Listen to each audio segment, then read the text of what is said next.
السلام علیکم ورحمۃ اللہ وبرکاتہ۔ حضرت معاویہ کبھی بھی مسلمانوں کے اہل سنت کی خصوصاً مقدس شخصیات میں شمار نہیں ہوئے۔ اگر آپ اس پر بات کریں کہ ہمارا جو اسلامک لٹریچر ہے یا اسلامک ہسٹری ہے اور اس ہسٹری کو لکھنے والے جو بڑے بڑے اہل سنت علماء ہیں ان کے لٹریچر کو اگر آپ اسٹڈی کریں تو انہوں نے بھی کبھی حضرت معاویہ کو وہ حیثیت نہیں دی کہ جس سے یہ معلوم ہو کہ یہ ہمارے اہل سنت کے اکابرین میں سے یا بڑوں میں سے، بلکہ ان اہل سنت اکابرین اور ہسٹری لکھنے والوں نے معاویہ کو بغات اور باغیوں میں شامل کیا ہے۔ اگر آپ امام بخاری کے شیخ کی بات کریں، ان کے استادوں کی بات کریں، انہوں نے بھی یہی کہا ہے، متقدمین کی بات کریں انہوں نے بھی یہی کہا ہے، اور اگر آپ بہت پیچھے کے زمانے میں آ جائیں تو جو بڑے بڑے نام ہیں، امام ذہبی ہیں، حتیٰ کہ ابن تیمیہ، ان کو پڑھ لیں، یا حافظ ابن حجر عسقلانی ہیں، امام نسائی ہیں، ان لوگوں نے معاویہ کو کبھی بھی اہل سنت کے مقدسات میں نہیں رکھا۔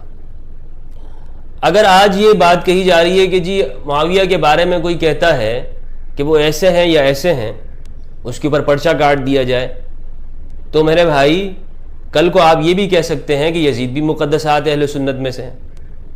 حالانکہ شیخ ابن باز کی کتاب مجموع فتاویٰ کے اندر اگر آپ دیکھیں تو انہوں نے ان سے پوچھا گیا کہ حضرت علی کے مقابلے میں آنے والے جو لوگ ہیں ان کے بارے میں کیا حکم ہے، تو انہوں نے فرمایا وہ باغی ہیں۔ وہ کیا ہے؟ وہ باغی ہیں، وہ سارے ناحق ہیں۔ اگر آپ مولانا مودودی کے لٹریچر کو دیکھیں تب بھی وہ یہی بات لکھی ہوئی ہے۔ اب کیا ہے کہ فتنہ انگیزی کے لیے اور فرقہ واریت کے لیے امیر شام کو لے کر انہیں زبردستی مسلمانوں کے ایک خلیفہ راشد بنایا جا رہا ہے، حالانکہ وہ خلیفہ راشد نہیں ہے۔ کسی نے بھی ہمارے اہل سنت کے عالم نے انہیں خلفاء میں نہیں لکھا، سب نے کہا ہے کہ وہ بادشاہ تھے، ملوکیت کا آغاز کرنے والے ہیں۔ شاہ عبدالعزیز، امام شاہ ولی اللہ دہلوی، سب نے یہی لکھا ہے۔ اور آج اگر آپ معاویہ کو آپ اہل سنت کی مقدسات میں شامل کریں تو کل کو جو آپ کے اہل حدیث ہیں وہ تو یزید کو بھی رضی اللہ عنہ کہتے ہیں، وہ بھی اہل سنت میں شامل، وہ تو کہتے ہیں کہ یزید بھی جو ہے وہ دو شہزادوں کی جنگ تھی، حسین کی، اور وہاں پہ یزید معاویہ کا بیٹا ہے، یزید may Allah be pleased with him۔ تو وہ بھی چاہتے ہیں کہ جی دونوں یزید کا بھی احترام کیا جائے۔ تو کیا ہم اہل سنت یزید کو بھی برداشت کر لیں گے؟ کیا ہم ایمان کے اتنے نچلے درجے میں چلے گئے ہیں کہ ہم یزید کی بھی سپورٹ کرنے لگ جائیں؟ جیسا کہ آج کل آوازیں آ رہی ہیں یزید کی سپورٹ کی جا رہی ہے، یہ محرم کے ایام کے اندر یزید رضی اللہ عنہ کے نعرے لگائے جاتے ہیں۔ یہ نہ سنیت ہے نہ اسلام ہے، ظالم ظالم ہی ہے، ظالم کو ظالم کہنا ہی حسینیت ہے اور اسلام ہے۔ جو شخص ظالموں میں جا کے کھڑا ہو جاتا ہے اس کا کوئی مذہب قبول نہیں ہے۔ تو یہ ایک فتنہ ہے کہ جس میں زبردستی اہل سنت کے اندر مقدسات میں اضافہ کیا جا رہا ہے۔ اہل سنت خلفائے راشدین کا احترام فرماتے ہیں، اس میں بھی جو ترتیب ہے وہ ترتیب قطعی نہیں ہے۔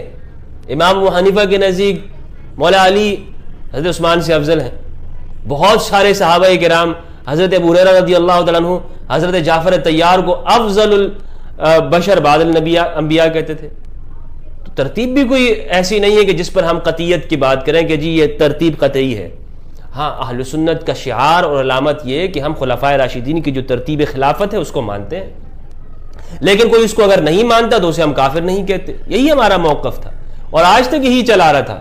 لیکن خدا کی لعنت ہو فتنہ انگیزوں کے اوپر اور بری سیاست کے اوپر کہ جس نے ان چیزوں کو فتنے کے لیے استعمال کیا، اور اس کے اندر ہمارے مذہبی قائدین، وہ مذہبی رہنما کہ جو ہر دور کے اندر اس طرح کی فتنہ پروریوں کے اندر، فتنہ انگیزیوں کے اندر مشہور ہیں، اور دہشت گردانہ اور انتہا پسندانہ کارروائیوں کے اندر ان کا بیک گراؤنڈ اس طرح سے وہ ملک کے امن کو سبوتاژ کرتے ہیں، اور فرقہ وارانہ جنگوں کے اندر ان کا بزنس ہے۔ تو الغرض کہنے کا مقصد یہ ہے کہ اہل سنت والجماعت جسے کہا جاتا ہے، ان کا نظریہ یہی ہے کہ خلفائے راشدین وہ اہل سنت کی شعار و علامت ہیں، اس کے بعد جو خلفائے بنو امیہ ہیں یا بنو عباس ہیں وہ محض ایک خلیفے تھے، حکمران تھے، ان میں سے کچھ اچھے بھی تھے اور کچھ برے بھی تھے۔ اچھوں کی مثال جیسے عمر بن عبدالعزیز، پوری امت ان کا احترام کرتی ہے۔ مولا علی پر جو رسم حضرت معاویہ نے جاری کی تھی گالیاں دینے کی، جو کہ صحیح مسلم کے اندر ہے، امر معاویہ سعد بن ابی وقاص، کہ معاویہ نے سعد بن ابی وقاص کو حکم دیا کہ آپ گالیاں کیوں نہیں دیتے علی کو؟ تو انہوں نے کہا کہ میں 3-4 وجوہات کے اوپر گالیاں نہیں دیتا ہوں۔ تو یہ پوری صحیح مسلم کی حدیث ہے، کوئی اس پر مجھ سے بات کرنا چاہتا ہے تو میں اس کے لیے بات کرنے کو تیار ہوں۔ انہوں نے گالیوں کا آغاز کیا۔ حضرت عمر بن عبدالعزیز جو کہ اموی خلیفہ ہیں رضی اللہ تعالیٰ عنہ، انہوں نے اس بدعت کو ختم کر دیا۔ گالیاں اور تبرہ کا آغاز تو امویوں نے شروع کیا اہل بیت کے اوپر۔ اہل بیت خاندان تو گالیاں دینے والا نہیں تھا۔ شاہ اسماعیل شہید سے کسی نے پوچھا، بلکہ ان کی بات ہوئی تو انہوں نے کہا کہ الحمدللہ ہم اہل سنت وہ گالیاں نہیں دیتے ہیں، ہم علی والے ہیں، اور جو دیگر لوگ ہیں وہ گالیاں دیتے ہیں خلفائے راشدین کو تو وہ معاویہ والے ہوئے۔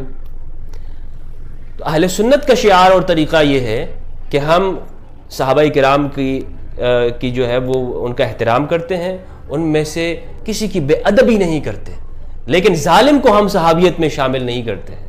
یہ بھی ہمارے اکابرین کا جو ہے وہ طریقہ رہا ہے۔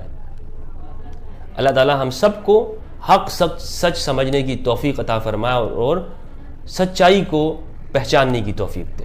والسلام علیکم ورحمۃ اللہ وبرکاتہ۔